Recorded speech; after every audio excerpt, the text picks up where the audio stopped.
Pernah nggak sih lo kepikiran kalau lo nggak berhak sama apapun yang ada di dunia ini? Terutama yang baik-baiknya gitu. Mungkin lo pernah ngerasa nggak berhak buat disayang. Sampai-sampai lo ngejauhin duluan nih seseorang yang sayang sama lo. Karena lo ngerasa kalau mereka mungkin nggak beneran sayang sama lo gitu. Atau mungkin lo menolak pujian.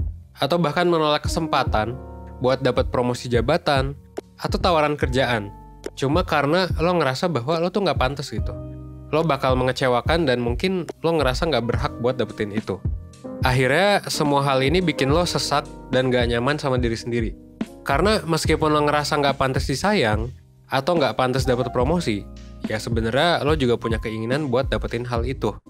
Tapi kenapa ya rasanya susah buat nerima hal-hal kayak gitu? Atau mungkin lo udah pernah nyoba untuk berubah tapi kok susah? Nah kalau misalnya lo ngerasa kayak gini, lo tonton ya video ini gitu ya, satu video sebelum tidur ini dan pelan-pelan kita coba belajar. Dan sebelum itu tapi jangan lupa juga buat klik subscribe, nyalain notifikasinya dan stay tune sampai akhir supaya lo bisa dapetin keseluruhan insight-nya. Oke?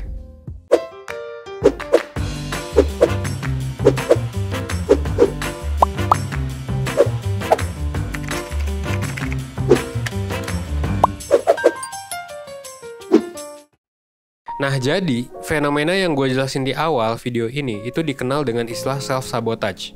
Maksudnya apa tuh? Self-sabotage ini maksudnya mensabotase diri. Jadi ini adalah suatu tingkah laku di mana kita sengaja ngelakuin suatu hal buat mencegah diri kita untuk mencapai tujuan. Gitu. Jadi kalau dari contoh tadi, ketika lo nolak promosi, meskipun sebenarnya lo pengen promosi itu. Nah ini artinya lo sedang melakukan sabotase diri. Pertanyaannya adalah ngapain sih orang ngelakuin sabotase diri gitu? Kenapa sih orang ngelakuin self-sabotage? Well, ada banyak alasannya. Dan bisa jadi lo sadar, bisa jadi lo nggak sadar juga.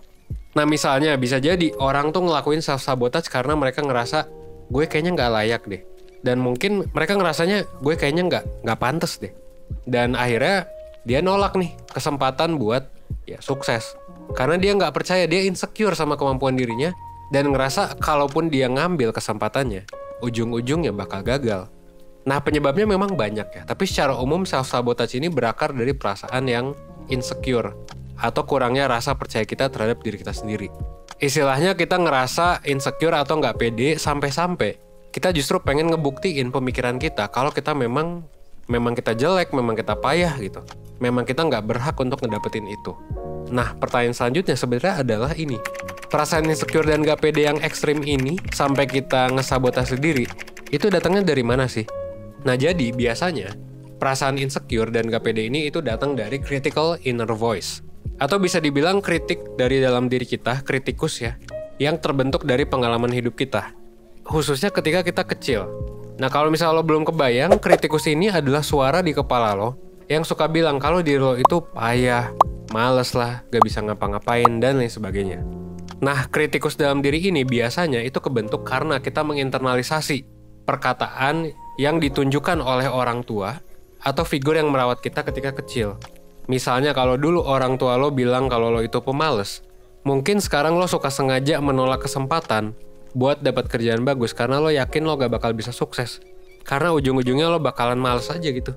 Atau kalau dulu orang tua lo gak menunjukkan bahwa lo tuh orang yang pantas buat disayang gitu, buat dicintai, mungkin sekarang lo jadi ngerasa diri lo gak pantas untuk disukai sama orang.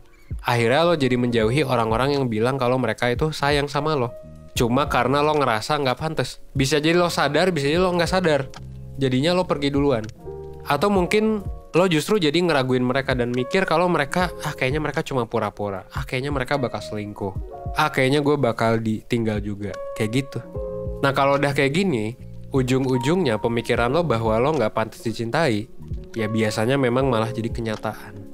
Karena lo mengusir orang-orang yang mungkin ya sayang sama lo, yang udah cinta sama lo juga.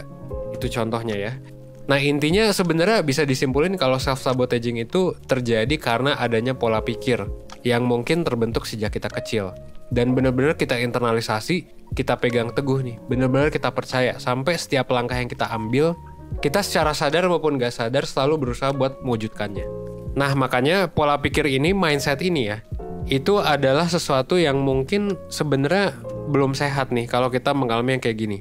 Dan bisa aja ngeganggu seluruh aspek kehidupan kita. Tapi kalaupun lo mengalami hal ini, tenang aja ya. Gak usah panik dulu karena belum telat kok buat belajar mengubahnya. Gimana dong caranya? Well, sebelum ngebahas caranya, gue mau ngasih tahu nih kalau it's okay buat lo untuk nyoba setiap langkahnya pelan-pelan. Karena mungkin kemungkinan ini pertama kalinya kan lo mungkin tahu dan belajar soal hal ini. Dan mungkin belum pernah nih diajarin di sekolah. Tapi nggak apa-apa, lo pasti bisa. Karena ya alasan 1% ada karena itu kan. Kita pengen ngajarin lo nih sebagai life school tentang hal-hal penting dalam hidup yang mungkin belum diajarin di sekolah. Nah, jadi apa yang bisa lo lakuin? Well, ada beberapa hal ya. Hal pertama yang bisa lo lakuin adalah dengan mengenali pola pikir yang ngedorong lo untuk ngelakuin self-sabotage.